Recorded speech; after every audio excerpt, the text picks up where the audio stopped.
Get ready to practice. Get ready to go down there and get those guys. Just got to ask, flat start on Sunday. Think? Yeah, just a bit. I mean, with so much on the line, I mean, can you? Well, I'll give you. Yeah, sure. I don't know how much camera y'all got or how much airtime you want to talk about it, but every year we're going to fall victim to a game like that where me making sure that we're very self-aware and we know right where we are at all times, we're going to cost ourselves a game. That only happens when you run into a team that is playing for more than you were, which in that case, based on us, they were. Cam and Florida had seen a path to not have to play on Wednesday. That had been a huge thing for them. Let's not play on Wednesday. That was their path to beat us because they got South Carolina tonight. I think they probably circled us a little as an easier opponent than that. Fair enough. I got no problem with that. So we ran into a team who had a lot to play for at a time when, because of growing up in the sports world and you learn how to set goals at a young age, goals get you.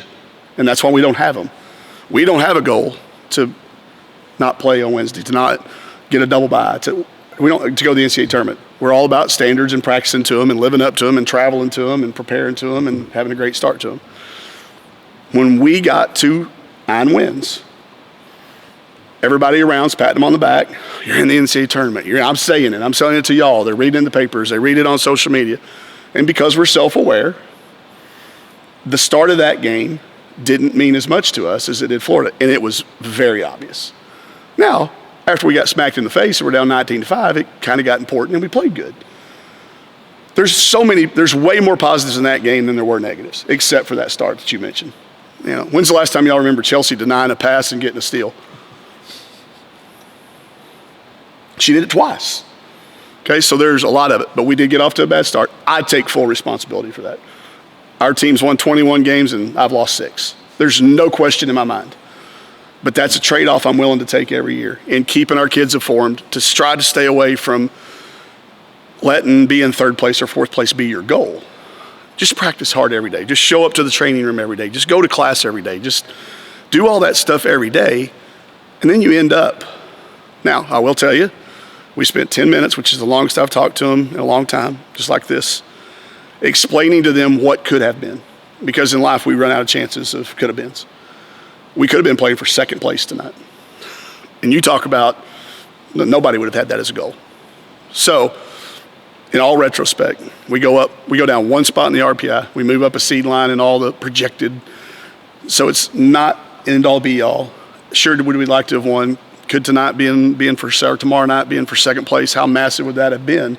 I want our kids fully aware of what could have been, so that sting is there, and it won't happen when they're going for a job interview some year. But slow start, a lot of good things, but nobody walked around here at all after we got back like it was anything other than losing a road game to a team now that's got 6 league wins. So, long answer to a very short question. Sorry, Paul. So is that about to wrap it up for questions today? Sorry. Does it hurt when Mississippi State loses at home the game before you play them? Does it matter? We found out we were going through starting lineups. We had it over there. Mario's got it up on his deal. We're all watching, and my GAs are going, ah! We're like, what? And they're like, well, Alabama just won at the buzzer. So my kids see it. So, yeah, I mean, that hurts. But that's what it should do, because that should have got us fired up. No matter what the preparation was up until the point, that should have been the, hey, let's go. But instead, it was really, really flat. And it all goes back to how Florida played. If Florida would have come out flat too, blah, blah, blah, we could have survived. But they didn't. It was senior day. I am regretting the decision to move. It was supposed to be a Monday game. Okay, that was supposed to be a Monday TV game.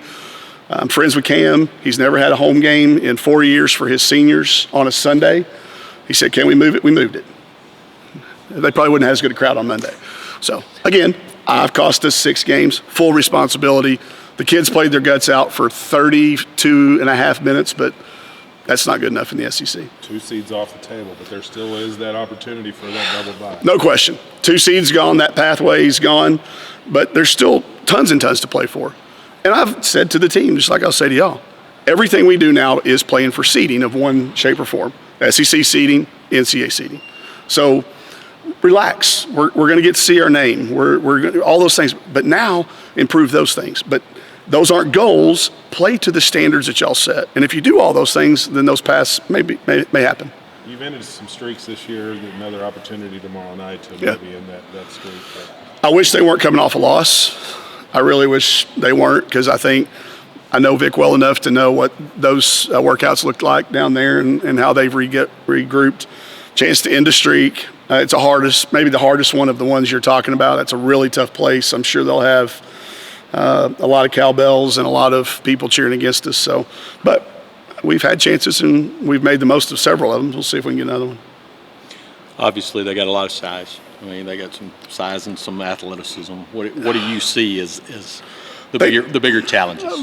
It's all lumped together. They've got obviously everything you look for in a team, and we're still using part of what they do as a blueprint. There's no question about it. And talking about, they went to the NCAA tournament in their third year there, so we're trying to draw all those parallels. Take a look around, look at all these things.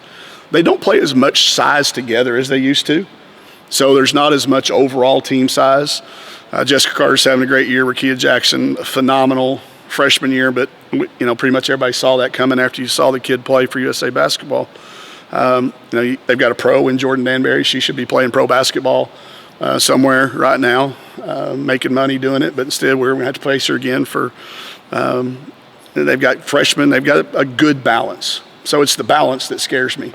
If it was just one thing, maybe you could find a way to overcome that. But once you've solved that problem, then you're just walking into another problem. So it's kind of like one of those nets. You just keep fighting over. The harder you fight. What were those things called we used to put our fingers in?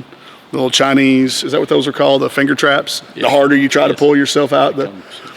So I think that's kind of what you get with those guys. The more you work on trying to beat their pressure, now they're blocking shots. The more you try not to get a shot blocked, they're turning you over. So we'll have to play the best that we've played in a long time to end the streak that Jason's talking about. But, it's what we should be doing this time of year. This is every game we play from now on. We said that, LSU, it feels like a postseason tournament. All these teams, it's going to feel like the postseason, and it's good for us to get a couple of them. I hate that, it's got to be for third instead of second, potentially, but it's still an awful lot to play for these kids. All right, perfect.